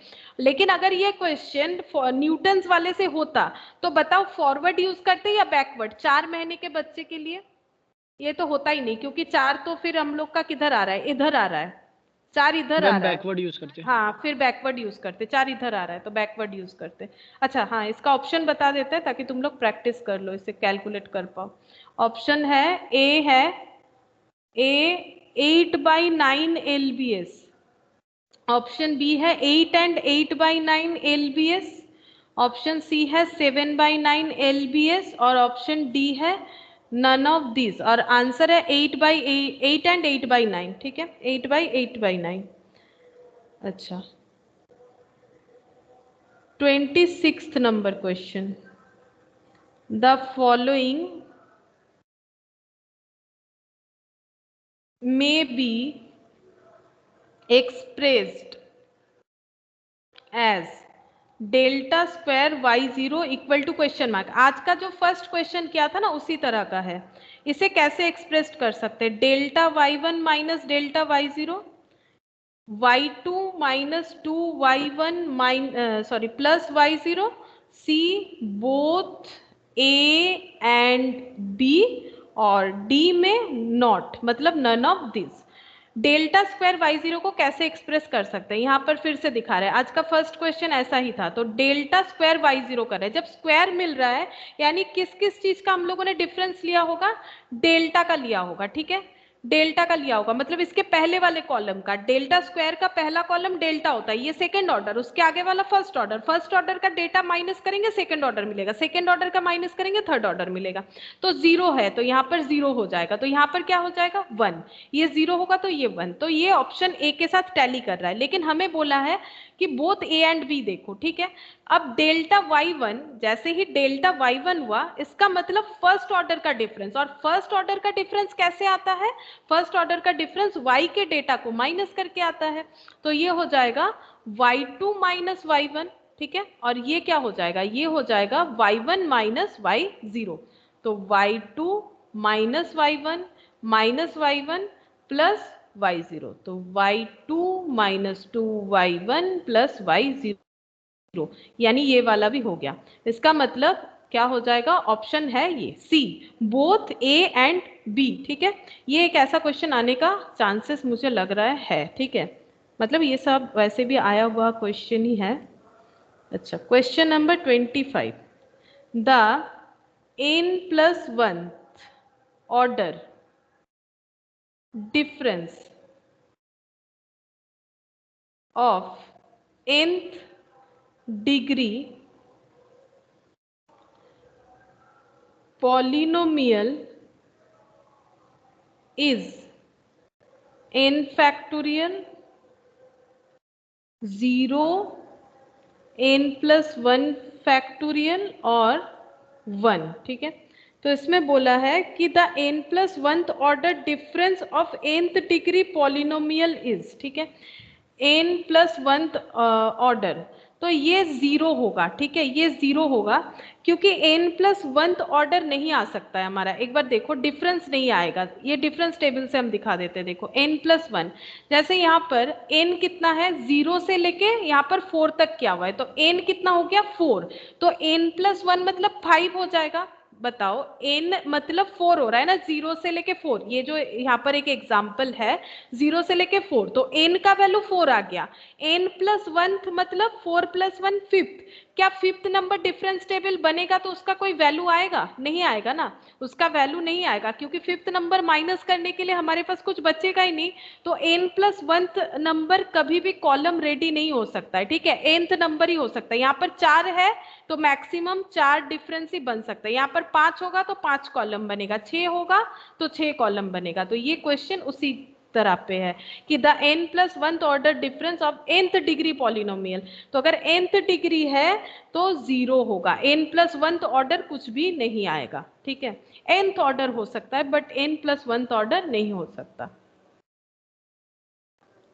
अच्छा 24th। अच्छा delta square is called dash order difference. ये हम ऑप्शन नहीं लिख रहे, तुम लोग ही बता दो। डिफरेंस ऑपरेटर डेल्टा, लेकिन डेल्टा स्क्वायर को कौन सा ऑर्डर बोलेंगे?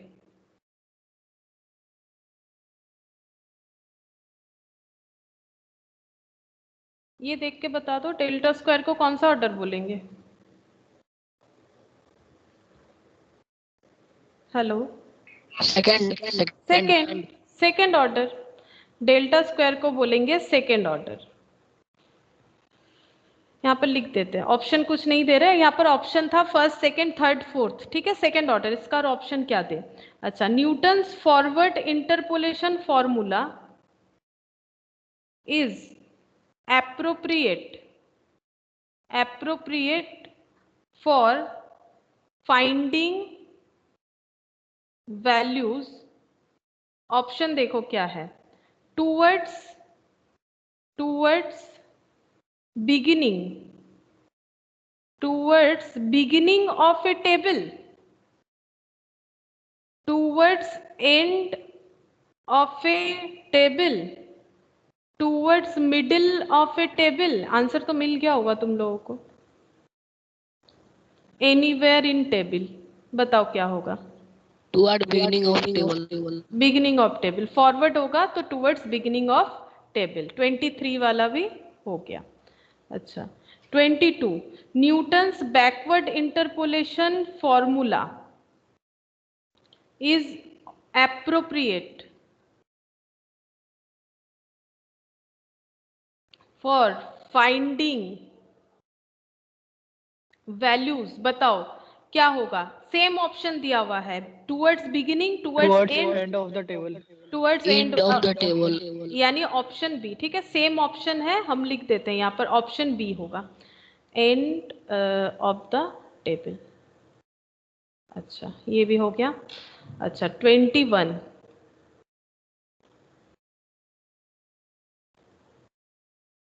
अच्छा लैग्रेंज इंटरपोलेशन, इनवर्स नहीं, हाँ इनवर्स होता है तो हम आई आई लिखते हैं, ठीक है। Lagrange interpolation is used to interpolate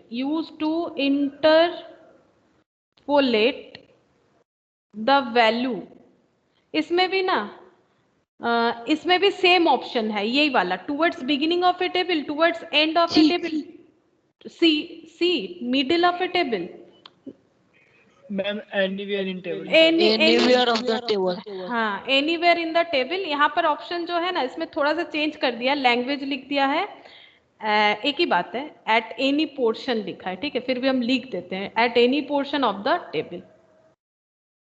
किसी भी पोर्शन से हम लोग कैलकुलेट कर सकते हैं। अच्छा 20 अच्छा लैग्रेंज सेंट्रल इंटरपोलेशन मतलब इनवर्स, ठीक है। Lagrange central interpolation formula deals with point A equi spaced argument मतलब x,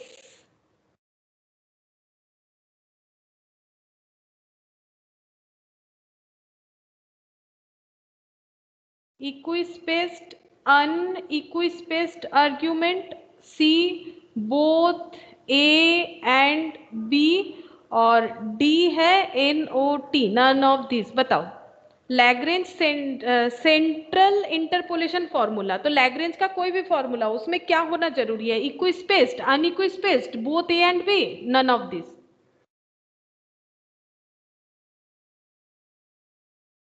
ये देखो लैग्रेंज सब में एप्लीकेबल होता है, चाहे for any an intermediate value of x lying anywhere. अच्छा बोला है देखो इक्विडिस्टेंस होना जरूरी है, क्या बोला है देखो, successive values of x need not be equidistance, जरूरी नहीं कि इक्विडिस्टेंट हो, और अगर इक्विडिस्टेंस हो भी फॉरवर्ड के तरह तो भी चलेगा, यानी इक्विडिस्टेंट हो तो भी हम लोग लैग्रेंज यूज कर सकेंगे, अगर नहीं है तो भी लैग्रेंज यूज कर सकेंगे, कोई भी प्रॉब्लम नहीं। लेकिन अगर नहीं है तो फिर न्यूटन्स फॉरवर्ड बैकवर्ड नहीं यूज कर सकें। लैग्रेंज का डोर सबके लिए ओपन है, बट न्यूटन्स फॉरवर्ड बैकवर्ड सिर्फ इक्विस्पेस्ड के लिए काम कर सकता है, अनइक्विस्ड के लिए नहीं काम कर सकता है। अच्छा अच्छा, अब क्वेश्चन पूछा है in order to interpolate, in order ऐसा दिया हुआ है, in order to interpolate any value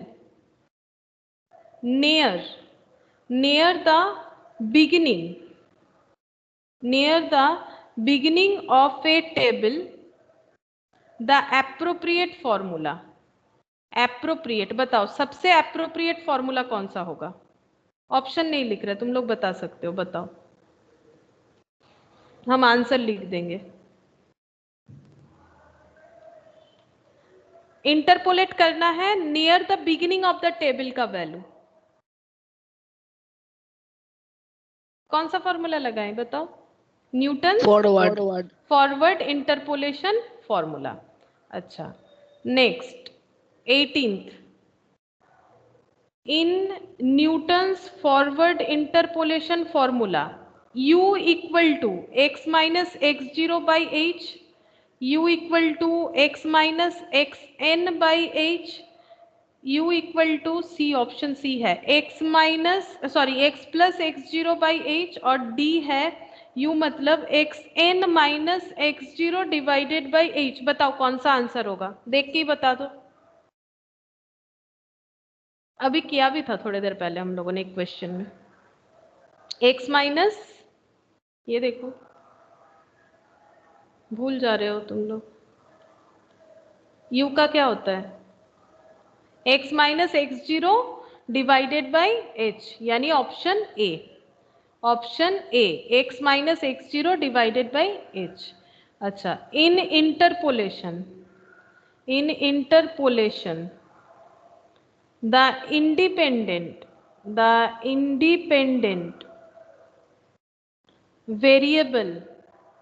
variable is called, independent variable को क्या बोला जाता है? बताओ, आज भी बताया था मैंने, इंडिपेंडेंट कौन सा है?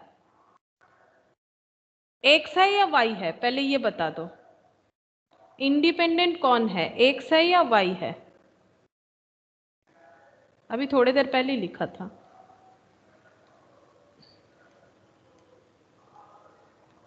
इंडिपेंडेंट कौन है? ये देखो यहाँ लिखा एक्स को क्या बोलते हैं, वो भी लिखा हुआ है यहाँ पर, आर्गुमेंट। तो फिर क्या हो जाएगा आंसर? Option a. अच्छा 16, इन इंटरपोलेशन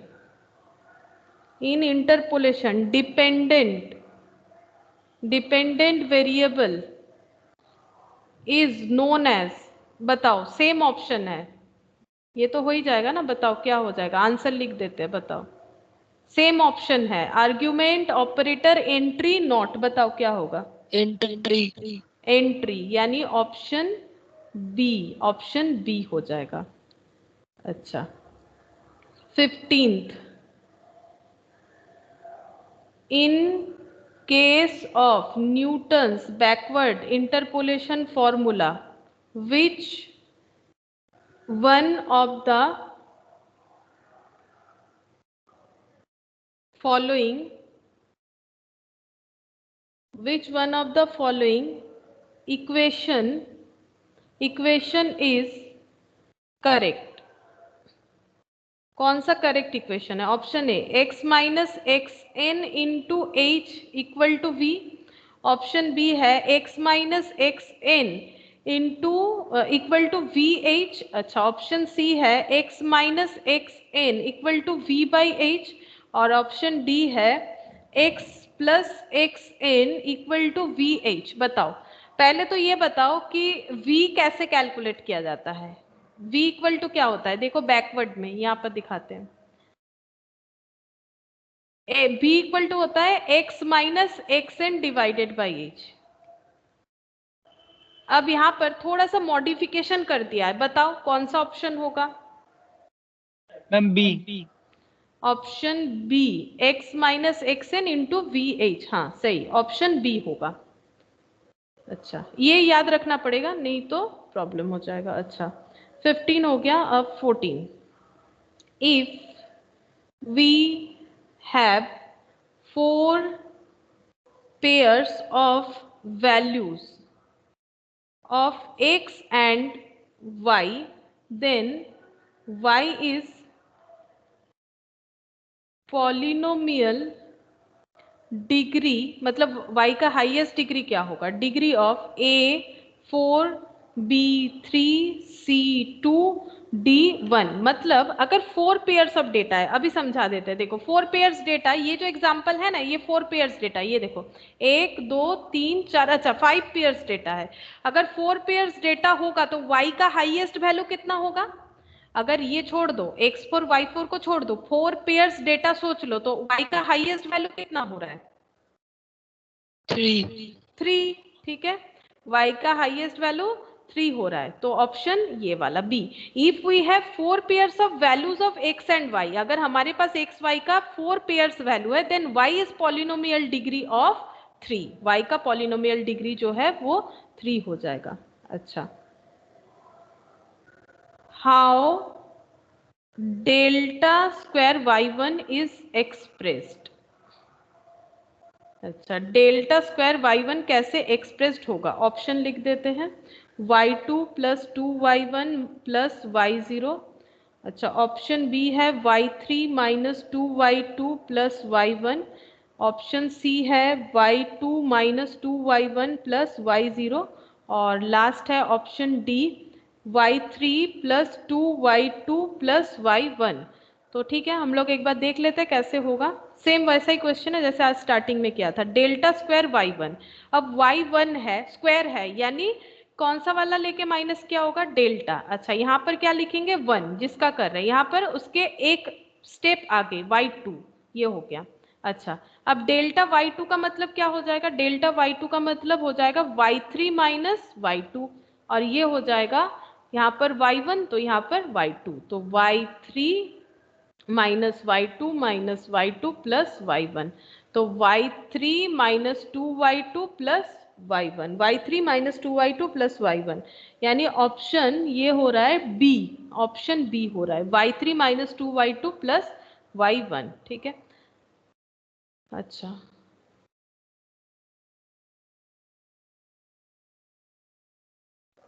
अच्छा, give given the following table, given the following table, x और y दिया हुआ है 4 11 6 और 13, when x equal to 5 y equal to कितना?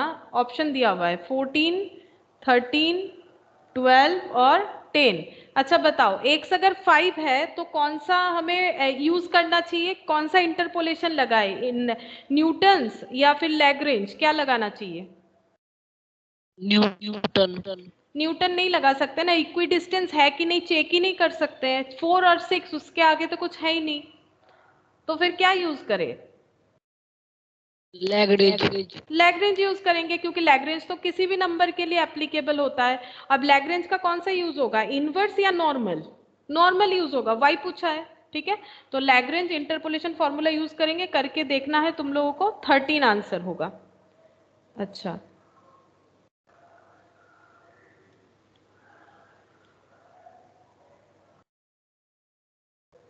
Question number 11, from the following table, from the following table find y if x equal to 3.5। बस पूछ लेंगे तुम लोग से कौन सा फॉर्मूला लगाना है और आंसर बता देंगे। x का वैल्यू है 0 1 2 3 4। चलो इक्वी डिस्टेंस तो है, लिखते हुए ही पता चल गया, 0 1 2 3 4। अच्छा, 2 10 28 56 और 94। अच्छा, यहाँ पर ये नहीं पूछा है कि आंसर कितना होगा, ये पूछा है कि कौन सा सूटेबल इंटरपोलेशन फॉर्मूला होगा। ठीक है, ऑप्शन है Newton's forward, Newton's backward, none of the interpolation. हाँ बताओ।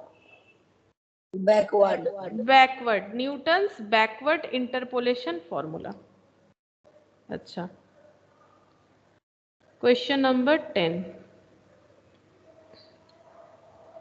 For 5 pairs of data Newton's interpolation formula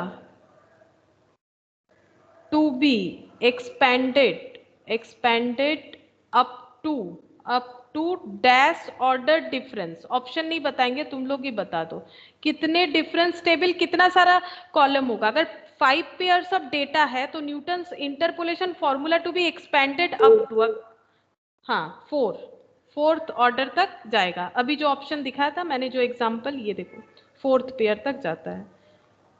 अच्छा, इसके बाद 9, अच्छा, for Newton's forward interpolation formula the successive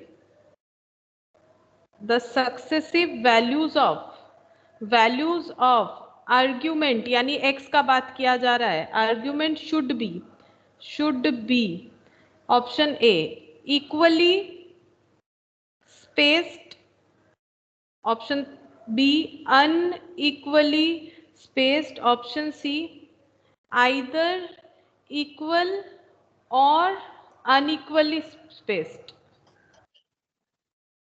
or none of this. A equally spaced. अच्छा, ये क्वेश्चन नंबर 9 तक हो गया। अच्छा, उसके बाद क्वेश्चन नंबर 8। अच्छा, 8 में है फॉर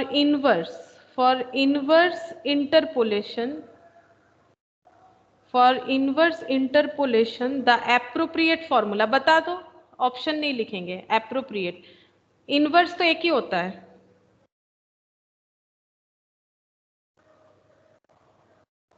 इनवर्स किसका होगा बताओ?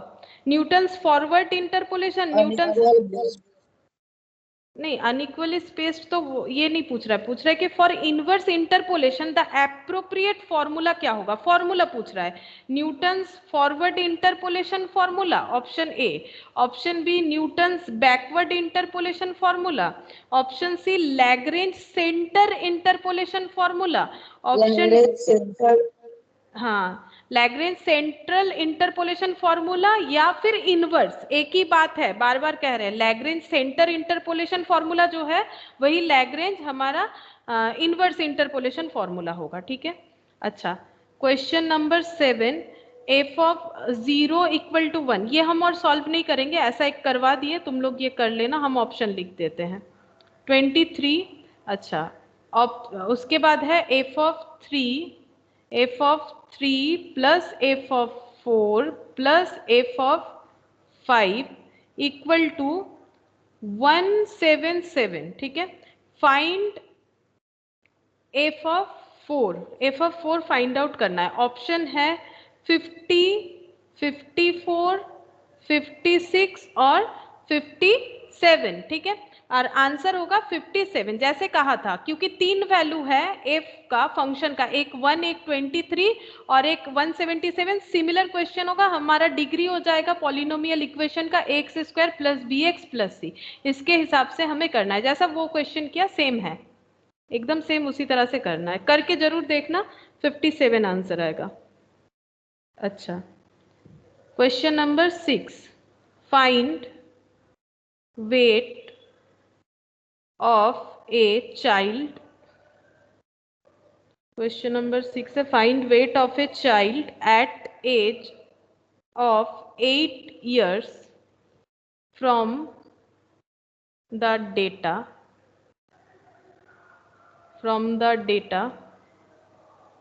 अच्छा, क्या क्या है, एज और यहाँ पर वेट। ठीक है, एज है 1357 और वेट है 8, 11, 17 और 26, और ऑप्शंस है 30.125, 32.05, 31.625 और डी है 33.67। ऑप्शन सी होगा, लेकिन बता दो कौन सा फॉर्मूला यूज करके करोगे। पहले चेक करना, अगर इक्विडिस्टेंस है तो हमेशा क्या यूज करना चाहिए, Newton's.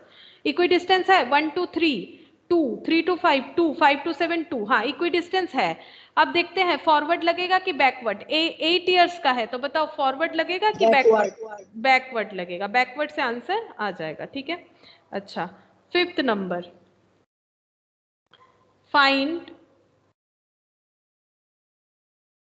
Delta square y0 from the table, from the table.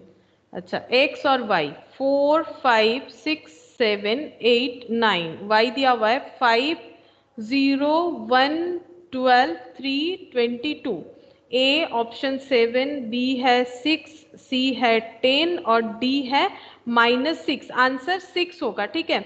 हम लोग डेल्टा स्क्वायर पूछा है तो ये देखो y का डिफरेंस निकालेंगे तो हो जाएगा ना, डिफरेंस पूछा है तो 5 0 1 12 3 और 22, फर्स्ट माइनस करने से 0 - 5 हो जाएगा, ठीक है। और हमें स्क्वायर वाला पूछा है तो फर्स्ट वाला -5, दूसरा वाला 1, फिर 11, फिर कितना हो जाएगा 12, ये 3 - 12 9 हो जाएगा, -9 और 22 -3 यानी 19 हो जाएगा।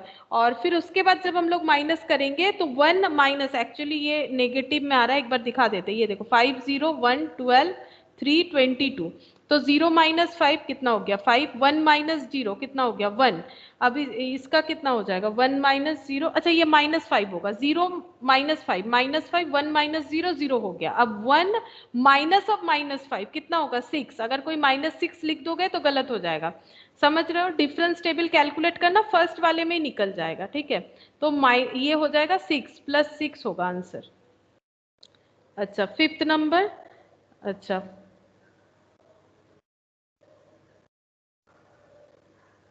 4th, delta square y0 equal to question mark if y0 equal to 6, y1 equal to 10, y2 equal to 15, y3 equal to 20 and y4 equal to 26। Option है 0 1 2 और 4, आंसर होगा 1, ठीक है। इसका भी तुम लोग क्या करोगे, डिफरेंस टेबल कैलकुलेट करोगे। देखो इसका जो प्रेजेंटेशन है वो अलग कर दिया, लेकिन बात एक ही है, डेल्टा स्क्वायर y0 पूछ रहा है जैसे वहां पर पूछा था, ठीक है।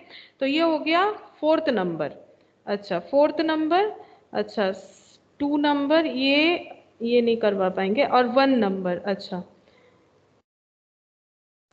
1th नंबर लिखा देते फर्स्ट वाला, ठीक है। 2 क्वेश्चन बाकी रहेगा क्योंकि उसके लिए मुझे एक दूसरा चीज बताना पड़ेगा जो कि आज नहीं बता रहे, हम नेक्स्ट क्लास में बताएंगे उसे। एक ही पॉइंट अब बाकी है, 0 1 2 3 4, मतलब डिफरेंस टेबल और शिफ्टिंग ऑपरेटर के अंदर जो रिलेशन है उसके बेसिस पे 2 क्वेश्चन है, वो नेक्स्ट क्लास में करवाएंगे जब मोमेंट स्क्यूनेस करवाएंगे तब।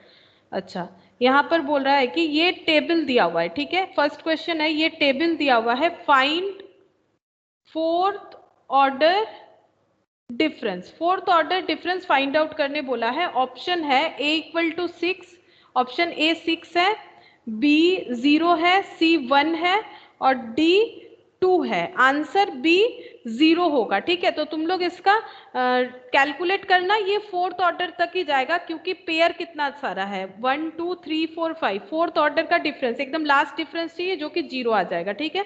तो देखो मैंने कहा था 44 क्वेश्चन जो है वो हम करवा देंगे, मैंने पूरा करवा दिया। ऐसा ही क्वेश्चन आएगा, तुम लोग को देख के जाना है बस। क्वेश्चन नंबर 2 एंड 3 जो कि ई और डेल्टा के रिलेशन वाला क्वेश्चन है, ये हम नेक्स्ट जब जो क्लास होगा उसमें बताएंगे और मोमेंट्स क्यों ने स्टार्ट करेंगे। तो इसका हम और अलग से टेस्ट इस चैप्टर का नहीं लेंगे, कंबाइंड टेस्ट जरूर लेंगे जो तुम लोग का लास्ट में लेंगे, जो पूरा कंबाइंड टेस्ट होता है मॉडल टेस्ट पेपर से। और कल तुम लोग का टेस्ट लेंगे मेजर्स ऑफ सेंट्रल टेंडेंसी का, ठीक है। बस ये कंप्लीट हो गया हमारा।